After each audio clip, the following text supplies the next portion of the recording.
Esiet sveicināts klausītāji!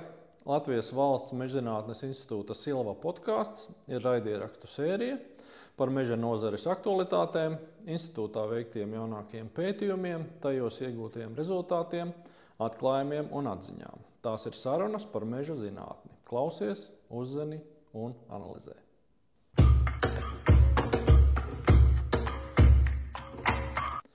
Labdien! Šīs dienas mūsu tēma būs par meža mašīnām un par kokmateriālu sagatavošanu mežā.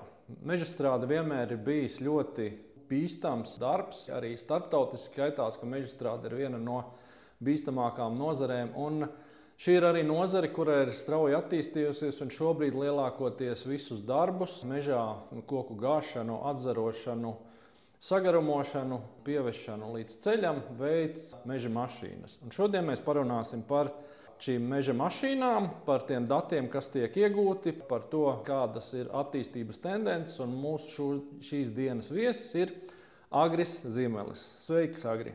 Labdien! Varbūt sākotnēji nedaudz iepazīstini ar sevi, kā tu nokļuvi Silavā un kādas ir šī brīža tavas tēmas, pie kurām tu strādā. Silavā es esmu nonācis jau pēc bakalaura studijām tā laika meža fakultātē. Un jau šeit strādāju 11 gadus.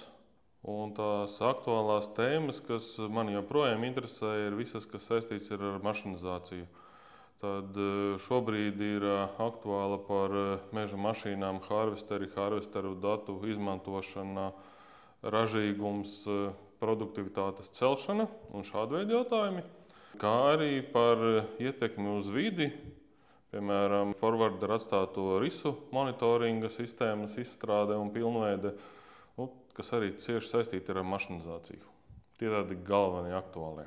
Lai klausītājiem, varbūt tiem, kuri tik labi nepārzina šo izstrādes procesu, varbūt īsos vārdos ieskicēja harvesters, forwarders, kas tās par mašīnām, ko viņas mežā dara, kas ir šie mežstrādes posmi, kas mežā notiek. Jā, šobrīd mēs esam nonākuši tik tālu, ka principā tā mašinizācija mums ir virs 90%. Tas nozīmē, ka tikai atsevišķos gadījumos mēs strādājam ar rokām, un tas ir vērā ņemami, tā skaitā arī no darba drošības viedokļa. Ja mēs skatāmies šo mašinizāciju, tad ir divas galvenās mašīnas. Tad ir harvesters, tā ir kokmateriālu sagatavošanas mašīna mežā, un forwarders, tā ir kokmateriālu pieviešanas mašīna mežā. Un kāds ir šis mašīnu parks Latvijā, kā mēs varētu teikt? Vai ir kaut kāda specializācija? Ir mašīnas, kas strādā galvenajā izmantošanā, ir mašīnas, kas strādā kopšanas cirtēs? Jā, kopš kaut kādiem pēdējiem, es teiktu, kad 6-7 gadiem tas kopējais tirgus ir būtiski mainījies. Proti, mums ir izteikti mašīnas, kas ir galvenajās cirtēs, tās ir lielās klases mašīnas. Tad mums ir vidējā klase, kas ir kopšanas cirtēs. Un tad mēs sakām, ka mums ir mazā klase, kas ir sastāva kopšana un pirmā krājas kopšana. Zem šīm mazajām mašīnām mums ir galvenokārt tāda ražotāja kā Malva un Vimeka. Tie galvenie priekšrocība ir masa, gabarīti un ražīgums. Bet joprojām, arī šos darbus, kad veic ar vidējās klases mašīnām, var izdarīt dažādi. Galvenais jau tomēr mums ir tas svarīgākais meža mašīnu operators. Tas jau pieņem tos lēmumus un beigās sasniegt to nepieciešamo rezultātu. Mežstrāde, protams, tādā zemē kā Latvija, kur mežs vienmēr ir bijis ļoti tautsaimniecībai nozīmīgs, ir attīstījusies sākot no tiem laikiem, kad kokus veda no meža ārā ziemā ar zirgu ragavām, pludināja pupēm līdz šim brīdim. Varbūt īsi var ieskicēt, kādi ir bijuši šie posmi un kas ir tā tehnoloģija, ar kādu mēs strādājam šobrīd Latvijā. Jā. Tad kopumā ir divas tehnoloģijas. Ir stumbra tehnoloģija un ir sortimenta tehnoloģija. Stumbra tehnoloģija ir tāda, kur mēs nozāģējam koku un visā garumā viņu atzarot vai daļai atzarotu velkam ārā no meža, piemēram, ar zirgu. Ja, bet svarīgi, ka visā stumbra garumā. Un šī tehnoloģija plaši tiek izmantota Amerikā un Kanādā joprojām. Bet mums Eiropā ir izmantota otrā tehnoloģija, kas ir sortimenta tehnoloģija. Tas nozīmē, ka mēs mežā sagatavojam to materiālu, kas ir pieprasīts, sagatavojam viņu nogriežņos, jeb sortimentos, un tad pievedam uz augšgalu krautuvi, kas ir pie ceļa. Kādēļ šī tieši tehnoloģija ir Latvijā? Es teiktu, tāpēc, ka galvenokārt lielie meža mašīnu ražotāji ir mums līdzās, kas ir skandināvi. Un pilnīgi loģiski, ka mēs esam šo tehnoloģiju daļai pārņēmuši, jo mums ir pieejamas mašīnas, lai šo darbu veiktu. Ja mēs, piemēram, gribētu veikt šo stumbru tehnoloģiju, tad mums vajadzētu mašīnas iegādāties kaut kur citur, jo praktiski Zviedri un Somi viņas neražo, kas ir viena no lielākajiem ražotājiem. Un tas ir tāds pirmais un galvenais, kad mēs koksni izmantojam efektīvi.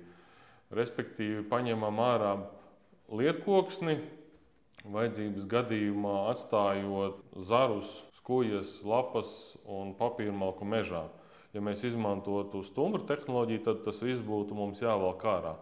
Tad būtu diskusijas vēl par augsnes noplicināšanu un citiem jautājumiem, kas šobrīd praktiski nav aktuāli. Un vēl kas ir būtiski, ir šī mašinizācija, kas šobrīd lēnām pārņem. Tad, ja mēs skatāmies visu mežsaimniecisko ciklu, kas ir no platības atjaunošanas stādot līdz atjaunošanas cirtei, galvenās ražas novākšanai, tad mēs varam visu šo izdarīt mašinizēti, kas ir arī tāds būtisks lēciens šajā nozares attīstībā. Tu jau minēji, ka tā ir ļoti liela priekšrocība, ka šobrīd kokus vairs negāž kokgāzēji, ka to dara mašīna arī gan no ergonomikas viedokļa, gan no darba smaguma viedokļa, gan arī no drošības viedokļa. Tas ir ļoti liels solis uz priekšu, ka mēs varam strādāt mežā. Vismaz šis posms ir nosekts ar mašīnām, bet tā nav vienīgā priekšrocība, ko mēs varam iegūt no šīm mašīnām. Nākošais ir tie dati, kurus šīs mašīnas savāc, sākot no kubatūras aprēķināšanas šo sagatavoto apaļkoku. Vairāki citi dati. Varbūt tu vari ieskicēt, kas tad šobrīd notiek šajās mašīnās, jo viņa nav tikai, ja varētu izteikties, mašinizēts zāģis. Tur arī ir vesela virkne dažādu sensoru un dažādu mērīšanas ierīču, kas vāc šos datus. Ja mēs paskatāmies tieši uz harvesteru, tad viņu datu ievākšana sākas ar koku sugu. Tad meža mašīna operators norāda zāģējumu koku sugu. Tas ir tomēr būtisks parametrs. Vēlāk paskatīsimies, varbūt kādēļ. Pēc tam ir mērījums. Tad pirmais ir zāģējuma vieta. Pēc tam mēs varam aprēķināt caurmēru, prognozēt, kāda materiāla nāks ārā. Tad mums ir koku materiāla sagatavošanas procesā harvesters mēra ar soli 10 cm. Tas nozīmē, ka visu sagatavoto materiālu mēs varam redzēt, kā viņš mainās diametrā uz stievgali. Tas nozīmē, ka ik pa 10 centimetriem mums ir mērījums, kuru mēs vēlāk varam izmantot, veidojot dažādas prognozes. Piemēram, nākotnes mežs, kas šobrīd ir populāri, ir arī virtuālais mežs, pa ko pētnieki sāk skatīties, kā audzēt labāk, savādāk un kā veikt kopšanu. Tālāk sagatavošanas procesā šiem operatoriem ir jānorāda arī koku materiāla kvalitāte. Tātad, ja koku materiāla kvalitāte atbilst plānotajam, piemēram, zāģējamies priedi, tad pirmais nogrieziens mums ir vērtīgākais, kas ir zāģbeļķis. Tad, ja viņš atbilst šīm kvalitātes prasībām, tad operators veic automātisko zāģējumu. Tas nozīmē, ka tur parādīsies, ka pirmais ir zāģbeļķis.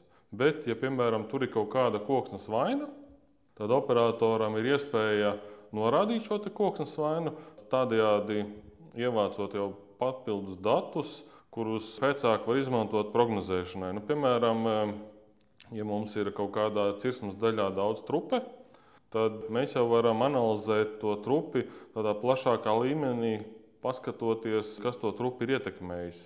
Piemēram, reljefs, mitras ieplakas vai vēl kaut kas. Līdz ar to šādus datus mēs varam plašāk izmantot. Tātad patiesībā šobrīd tas apjoms datu, ko iegūst šīs meža mašīnas, nozāģējot koku, nogāžot, nomērot viņu, kā teica, ik pa 10 cm visu stumbra garumā. Pirmkārt, protams, tas ir domāts, lai aprēķinātu katra šī koka tilpumu, kāda ir šie sagatavoties sortimenti, bet tur arī ir vesels lērums datu, kas ir ļoti interesanti mums kā zinātniekiem. Un jau nedaudz minēju šos piemērus, kā to var izmantot. Protams, šos datus var izmantot arī šo stumbru veidot. vieduļu veidošanai, lai precizētu, kādi ir šie koki, kādos augšanas apstākļos. Un minēja par kvalitāti, ko nevienmēr mežā, ja mēs tā sakam uz aci, skatoties kokus, vērtējot, mēs nezinām īsti, kas ir viņos iekšā, cik ir šī dažādas vainas, tu jau minēji trupi, piemēram, kas ir ļoti svarīgi tai pašai eglei, apsei, piemēram. Un par šiem prognozēšanas modeļiem, kuros var izmantot šos harvestoru datus. Vai ir šobrīd kāds aktīvs pētījums, kurā tu darbojies šajā jomā šobrīd? Jā, šobrīd mums aktīvi notiek izpēte, kur viens no šiem uzdevumiem arī ir harvestoru datiem balstīta nākotnes prognoze par meža attīstību. Šobrīd mēs esam pašā sākumā. Mēs esam ievākuši lielu datu apjomu, lai identificētu trupi. Tad šo trupi ir iespējams identificēt, balstoties uz harvestoru datiem, izējot no diviem kritērijiem. Pirmais, mēs varam pieņemt, ja otrais nogrieznis ir sagatavots vērtīgāks par pirmo, tad visticamākais viņam ir kaut kāda koksnes vaina, dēļ kā tas ir. Lielākoties pie vainas ir šī minētā trupa, ja mēs runājam par egļaudzēm, piemēram, bet ir arī citi apstākļi un citi iemesli, dēļ kā tas pirmais materiāls ir sagatavots zemākas kvalitātes nekā viņam būtu jābūt. Un otrs variants ir, kad šī sortimentācija, kas tiek iedota harvestoram, kas viņam tieši ir jāgatavo, ka tur ir papildus ietverts speciāli trupējas materiāls. Tādējādi tas būtiski atvieglo prognozēšanu, piemēram, Somijā. Somijā viņiem ir pilnīgi visām meža mašīnām, kas sniedz šo pakalpojumu, apļo koku materiālu sagatavošanā, ir atsevišķs sortiments trupe. Līdz ar to viņi ievācot šos datus un tālāk jau izmantojot gan mitro ieplaku kartes, gan līderu datus, gan pārējo, viņi jau valsts mērogā var plānot trupas izplatību pa reģioniem. Šobrīd mēs arī pie šī strādājam, tikai mūsu datu kopa lielākoties balstās uz šo kvalitāti, kur mēs pieņemam, ka, ja otrais nogrieznis ir vērtīgāks par pirmo, tad tur ir trupa. Mums tikai šobrīd ir identificēts viens meža īpašnieks, kurš ir izveidojis papildus sortimentāciju, iekļaujot trupu iekšā. Es, protams, gribētu, lai tā dara visi, bet šī, protams, ir izpratne par harvestoru datiem. Ja mēs skatāmies, tad lielākoties meža īpašniekiem interesē jau pieminētais apjoms sagatavotais, cik viņš ir kubikmetrus ieguvis, jo pēc šī apjoma notiek tālākie norēķini, gan ar meža īpašnieku, gan ar tālāko transportu, jo tas ir precīzs. Savukārt tas pārējais, te meža īpašnieki aizdomājušies, ko vēl var izdarīt. Piemēram, tie paši, ja mēs dabūnam caurmēru ar soli 10 cm, tas nozīmē, ka mēs varam precizēt veidulus, kā minēju, gan pa tipiem, gan pa reģioniem. Mēs varam veidot sortimentu optimizāciju. Tas nozīmē, ka mēs varam paskatīties, vai tas, ko harvesters ir saražojis, ir tas labākais un vērtīgākais no tā meža, ko varēja iegūt. Tad mēs varētu uztaisīt virtuālo sortimentāciju un tos nozāģētos kokus tā kā virtuāli vēl vienreiz nozāģēt un redzēt pēc citas sortimentācijas, vai mūsu ieņēmumi no tās meža apsaimniekošanas nav lielāki. Tātad koriģējot atbilstoši pēc šiem rezultātiem, apmācot operatorus. Jā, arī šo var izmantot kā priekšoperatoru apmācības, jo mums varbūt ne gluži bieži vien, bet ir atsevišķi gadījumi, kad ir novērots, kad, piemēram, gatavojot no bērza pirmo sortimentu finieru kluci, tad, ja viņš ir uz riska robežas kvalitātes dēļ, tad viņi pieņem tādu lēmumu operators sagatavot vienu sortimentu kvalitātes zemāku materiālu, tad izvairoties no riskiem. Tad, ja mēs izmantotu šos datus plašākā mērogā, tad mēs varētu tam meža mašīnu operatoram parādīt, ka no tā materiāla arī varēja sanākt finieris, jo mēs varam analizēt operatoru līmenī. Mēs varam atlasīt tos datus tieši, ko tas operators sagatavojas, vai viņa kolēģis tieši no tās pašas mežaudzes. Mēs varam paskatīties plašākā griezumā, vai tā nav sistemātiska kļūda. Piemēram, šis pats pirmais materiāls, kas sagatavots zemākas kvalitātes, varbūt, kad nepieciešams veikt apmācības, lai tam operatoram iedotu labāku izpratni par kvalitātes prasībām. Ja būsim godīgi, mums viņas ir vienas no stingrākajām. Ja mēs paskatāmies mūsu sortimentu skaitu un to salīdzinām, piemēram, ar Skandināviem, tad viņiem lielākoties ir 3 atsevišķi krautnājumi. Tas nozīmē, ka mežā ir 3 atsevišķi sortimentu veidi redzami. Savukārt, ja mēs aizējām uz mūsu mežu, tur, kur notiek aktīva meža strāde, tad mēs redzam atsevišķi nokrautus 6, 7 vai pat 11 sortimentus. Līdz ar to tam operatoram tā atbildība ir būtiski lielāka, un tad viņš, lai mazāk pieļautu kļūdas, viņš pieņem lēmumu samazināt kvalitāti. Kā ir ar datu pieejamību? Vai tev strādājot Silvā šobrīd ir laba sadarbība ar nozares uzņēmumiem? Vai tu vari dabūt tos datus, kas tev ir vajadzīgi pietiekošā apjomā, vai nav kaut kāda pārāuma šajā posmā no tā, kādi dati ir pieejami un vai zinātnieki viņiem tiek šobrīd bez problēmām klāt? Šeit jāsaka, ka mums vēl ir tāls ceļš ejams. Ja mēs salīdzinām ar citām valstīm, tad viņiem ir meža mašīnu dati uzkrāti sistemātiski. Es nevaru pateikt, kas tā pa iestāde, bet tā ir neatkarīga iestāde, kur uzkrāj šos datus, un pie kuras piekļuve ir gan meža īpašniekam, gan pircējam, gan pārdevējam, gan pakalpojumu sniedzējam, kā arī citiem interesantiem. Protams, kad mainās tas datu apjoms, ko redz. Piemēram, tas meža īpašnieks varbūt neredzētu patērēto degvielu vai produktivitāti tajā cirsmā, kāda tā mašīna ir sasniegusi, bet viņš redz sortimentus, viņš redz tos pašus mērījumus, 10 cm soli, viņš daudz ko redz. Piemēram, mums šādas iespējas nav, bet mums ļoti atsaucīgi meža īpašnieki un meža apsaimniekotāji, ar kuru palīdzību mēs tad varam nonākt pie šiem datiem. Piemēram, akcijas sabiedrība Latvijas valsts meži vai Rīgas meži. Un mums ir iespēja tikt pie šiem datiem, bet, protams, kad būtu vajadzīgs veidot sistemātisku kaut kādu datu centru, kas viņus uzkrāj, jo šiem datiem jau būtu nozīme pilnīgi visiem. Piemēram, ja mēs skatāmies uz vidi, uz biotopu un biotopu aizsardzību, tad šajos datos ir iekšā precīza katra koka atrašanās, tad, kur viņš ir nozāģēts, un tas mums sniegtu iespēju precīzi izsekot, no kurienes viņš nācis. Tā mēs varam pierādīt, piemēram, ka neviens materiāls mums nav nozāģēts kādā no biotopiem. Jā, tas būtu ļoti efektīvs veids. Ja mēs skatāmies no zinātnes viedokļa un tuvas nākotnes, kā mums notiks meža uzmērīšana tālāk, meža inventarizācija, tad ļoti aktīvi strādā Somi pie tā, ka viņi harvesteru datus izmanto kombinējot ar lideru datiem. Tādējādi viņi no lideru datiem zina koku augstumu, kur ir gana viegli aprēķināt. Savukārt no harvesteru datiem viņi var pateikt tieši tam konkrētajam augstumam, kāda suga tur ir, ar kādu tilpumu, kādu sortimentu sadalījumu. Un tas viņiem dod iespēju ļoti precīzi modelēt valsts līmenī gan nākotnes izstrādes krāju, gan sortimentāciju, gan pārējo, kas ir ļoti būtiski. Arī mums šī tālākā pārstrāde, kas ir kokzāģētavas un pārējie uzņēmumi, viņi jau arī plāno savu darbību, un viņiem šī resursa plūsma būtu ļoti noderīga, arī ja viņi zinātu, kad, piemēram, nākamajā 10 gadē ir konkrēts miljonu skaits kubikmetru ar viņiem nepieciešamu materiālu.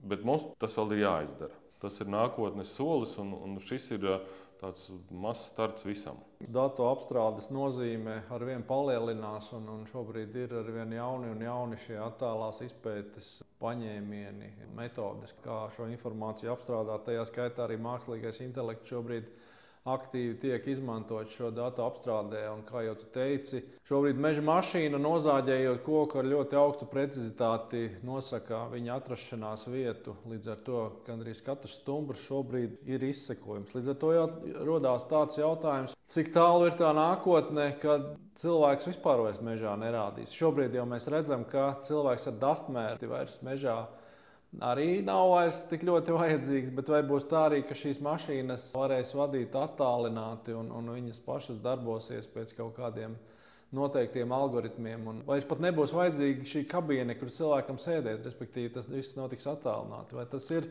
paredzamā nākotnē šāda attīstība? Kā jāsaka, par laimi vai diemžēl, tad jā. Par laimi no drošības viedokļa. Jo tas tomēr ir arī risks, neskatoties to, ka tā kabīne ir droša darbam un tur arī, ja netīšām koks uzkrīt virsū, tad viņa notur. Bet tomēr Pārskatāmā nākotnē mums jau ir eksperimentos mašīnas bez operatora. Tas nozīmē, ka vai nu viņa pilnīgi autonomi strādā mežā, vai arī daļēji autonomi. Tas nozīmē, ka operators atrodas komfortablā telpā, viņiem ir apkārt ekrāni, kaut kas līdzīgs virtuālajai pasaulē, ar šiem vadības elementiem, kā tad viņš vada šo mašīnu attālināti. Protams, ka tur ir riski. Un riski ir vēl līdz galam neapzināti, piemēram, sēņotāji. Ja operators ir kabīnē, tad viņš to sēņotāju redz. Viņš plāno, teiksim, nākamo 5 koku izstrādi. Tas nozīmē, ka viņam tā galva ir jāpagroza pa labi, pa kreisi apkārt. Tas nozīmē, ka viņš to sēņotāju, ja ne pirmajā piegājienā, to noteikti redzēs. Savukārt, ja mēs strādājam daļēji attālināti, tad mēs to sēņotāju neredzēsim. Ja tā mašīna strādā pilnīgi autonomi, tad vēl mazāk. Bet tās tehnoloģijas uz šo vienu neapstājas. Tas jaunākais, ko es esmu redzējis pie Skandināviem, ir bezpilota gaisa kuģis. Tas ir principā tādā tautas valodā drons. Drons, kurš strādā pilnīgi autonomi, tad mums ir kopšanas cirte. Mēs zinām precīzi katra koku novietojumu, izmantojot šo lideru tehnoloģiju. Mēs varam plānot šo kopšanu, un līdz ar to tā iekārta pati aizlido līdz mežam un veic šo augošu koku atzarošanu un sagarumošanu no galotnes uz celma daļu. Tad pretēji tam, kā strādā harvesters. Bet arī šāda iespēja ir. Vai tā īstenosies, grūti pateikt, bet tehnoloģijas virzās uz to. Jā, dzīve kļūst ar vien interesantāka. Esam liecinieki šobrīd, kā šīs tehnoloģijas ir attīstījušās. Un skatoties uz priekšu, tiešām tas, kas pāris gadu atpakaļ likās zinātniskā fantastika, tas šobrīd jau ir vismaz eksperimentālā fāzē, ja ne jau ražošanā ieviests. Varbūt nedaudz atgriežoties un nolaižoties atpakaļ uz zemes. Tu minēji par šo prognozēšanas rīku, kuru ir plānots izstrādāt tajā skaitā, piemēram, vai no audzes līmenī vai reģionāli, mēģinot detektēt šos trupes ietekmētās audzes vai kokus. Kāds izskatīsies šis rīks, kāds no viņa būs labums meža apsaimniekotājiem vai arī parastam meža īpašniekam? Šis plānotais rīks būs pieejams visiem interesantiem. Un tas mērķis būs, ar tā rīka palīdzību viņam būs vieglāk pieņemt lēmumus, ko darīt. Tad, piemēram, šī pati pieminētā trupe. Modelējot, ja viņa tajā apsaimniekotajā teritorijā iekrīt šis risks par trupes skarto platību un apsekojot viņam, viņš saprot, ka tā trupe tiešām tur ir. Tad veicot šo kopšanu, viņš jau var pieņemt pakāpeniski lēmumu, piemēram, par sugas maiņu. Vai, piemēram, šī rīka rezultātā viņš redz, ka blakus teritorijā ir trupes skarta, un viņš ir nosacīti nesen veicis atjaunošanas cirti. Tagad jāpieņem lēmums, ar kādu sugu atjaunot. Arī šis viņam var būt kā priekšrocība, balstoties uz zinātnē iegūtiem datiem par sugas izvēli. Varbūt, piemēram, tā egle jānomaina uz bērzu, lai tādējādi samazinātu risku. Vai jāveido mistrotas audas. Tehnoloģija attīstība, protams, piedāvā daudz iespējas, bet tas arī ir zināms izaicinājums. Tai paaudzei, kas šobrīd nāk un darbojās ar šīm tehnoloģijām, viņiem ir nepieciešama papildus izglītība. Es zinu, Agri, arī tu nedaudz darbojies šīs mūsu jaunās paaudzes apmācībā, sagatavojot šos jaunos speciālistus. Vai tu jūti, ka tā jaunā paudze, kas šobrīd nāk, viņa ir ieinteresēta? Vai var teikt tā, ka šī meža nozare ir joprojām interesanta mūsu jaunatnē, kas šobrīd ir ļoti tendēta uz tehnoloģijām, vai viņi saskata to, ka meža nozare viņiem ir atbilstoša darba vieta nākotnē un iespējas attīstīties? Jā, noteikti. Es teiktu, ka te jāskatās tas jautājums divās daļās. Pirmā daļa ir šī speciāla izglītība, kas ir tehnikuma izglītība, kurā ir iespējams sagatavot šos meža mašīnu operatorus. Šobrīd mums Latvijā lielākoties visi ir vīriešu kārtas pārstāvi, operatori, bet pārskatāmā nākotnē arī sievietes varētu būt, jo šīs mūsdienu modernās mašīnas ir tik tehnoloģiski attīstītas, ka šobrīd tādi profesionāli operatori atsevišķi jau principā strādā uzvalkos. Tur vairs nav tā kā senos laikos eļļa tur tek ārā un visu laiku jāremontē. Šī ir cita tehnoloģija. Līdz ar to tad šis būs izaicinājums, kā atrast trūkstošos operatorus, kad teiksim, šis tehnikums sagatavo gan vīrieši, gan sievietes. Piemēram, somu kolēģiem viņiem trūkst 400 operatoru, un viņi arī šādā virzienā jau skatās, kā piesaistīt sievietes tieši šim darbam. Mums mazliet savādāk, jo ir beidzot 9. klasi, tad ir jāpieņem lēmums būt par operatoru. Parasti to vīrieši izdara vieglāk, dažādu apsvērumu dēļ, jo tā tomēr ir liela, dārga spēļmantiņa. Bet nākamais aspekts, kas ļoti jauniešus ieinteresē, tas ir atalgojums. Es teiktu, ka kārtās lielāks salīdzinājumā pret citām nozarēm tieši meža mašīnu operatoram. Viņi ir ļoti labi atalgoti, jo viņi trūkst. Un tad mums ir nākamais mežstrādes meistari, uzņēmumu vadītāji, ko pēc būtības sagatavo augstākā izglītība. Un arī tur mums ir, es teiktu, ka 50/50 vīrieši un sievietes. Un mums jau ir, es zinu, ka 3 mežstrādes meistari ir sievietes, kas jau ir labs rādītājs, kad lēnām virzās uz priekšu. Tās tehnoloģijām attīstoties, mēs saprotam, ka tas darbs vairs nav tik fiziski smags, viņš ir vairāk tehnoloģisks. Un tehnoloģijā jau dzimumā nav nozīme. Absolūti, jā. Tieši tā. Jā, tas, protams, arī ir svarīgs aspekts, kuru skatīties. Un, ja tiešām kaut kādā jomā trūkst darbinieku, tad kāpēc mums viņus kaut kādā veidā ierobežot apmācāmo personu pēc kaut kādiem kritērijiem, šajā gadījumā pēc dzimuma? Jo, kā jau tu teici, šobrīd ir mainījies paudze, kas jau šobrīd dzīvo viedierīču ekrānos. Lielā mērā tomēr viņiem šis varētu būt tāds zināmā mērā pievilcīgs darba loks, jo mēs jau minējām, ka tomēr tehnoloģijas ir stipri vien attīstījušās. Ekrāns paliek ekrāns, šī paudze ar to tiek galā. Lielās meža mašīnas daudziem varbūt saistās ar tādu risku, jo no mašīna mežā tas tomēr ir liels traktors, kurš atstāja kaut kādu ietekmi arī uz vidi, atstāja iespiedumus. Ir vietas, kur tiešām šī ietekme ir lielāka, ir vietas, kur mazāka. Un arī tas ir viens ļoti svarīgs aspekts, kas ir nozīmīgs. Projektējot šīs mašīnas konkrētai vietai, konkrētam reģionam, tajā skaitā arī Latvijai, kur diezgan daudz ir meža augu uz tādām augsnēm, kur ir šī zeme nespēja un jādomā, kā ar šīm mašīnām strādāt produktīvi un kā ar viņām nenodarīt kaitējumu videi. Kādi ir pētījumi Silavā bijuši par šo tematiku? Šis ir aktuāls jautājums visu laiku bijis ietekme uz vidi. Tās rises ir viens no redzamākajiem, kas pēc meža strādes var palikt. Viņas paliek gadījumos, ja šī plānošana nav veikta atbilstoši tiem apstākļiem, kādi ir.